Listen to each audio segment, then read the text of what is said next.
In today's video, I'm going to teach you how to create and use parameters with calculated fields in Tableau. This process will enhance your ability to create dynamic and interactive visualizations, offering viewers a more engaging experience. So, let's dive right in. First, let's get started by launching the Tableau app. This is your workspace where all the magic happens. Once your app is open, navigate to the worksheet you plan to work on. If you already have a project going, just go to your existing worksheet.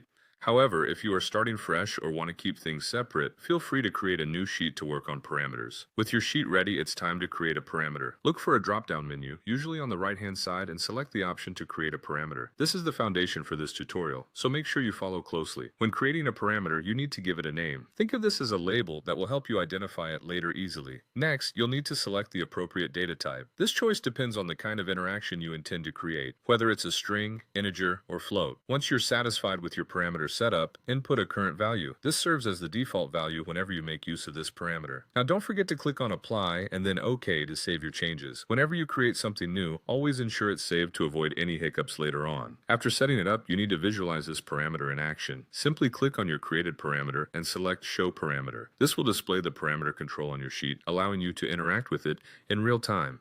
The next step is to use the parameter in combination with a calculated field.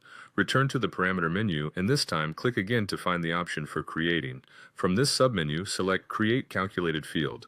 This functionality allows you to create dynamic fields based on your parameter values. Give your calculated field a meaningful name and then type in the query or expression that links to your parameter. A well-thought-out name helps keep everything organized, especially as your Tableau workbooks get more complex. Once your query is set, remember to click OK to save it. Finally, add this calculated field to your worksheet. This is where you'll see the real benefit of using parameters with calculated fields. They allow your visualizations to be more responsive to the user's inputs or selections. Experiment with adjusting your parameter and notice how it affects your worksheet, ensuring everything works seamlessly. That's it, a complete cycle from creating a parameter to using it with a calculated field. By the end of this tutorial, you'll be equipped to make your Tableau dashboards more interactive, engaging, and insightful.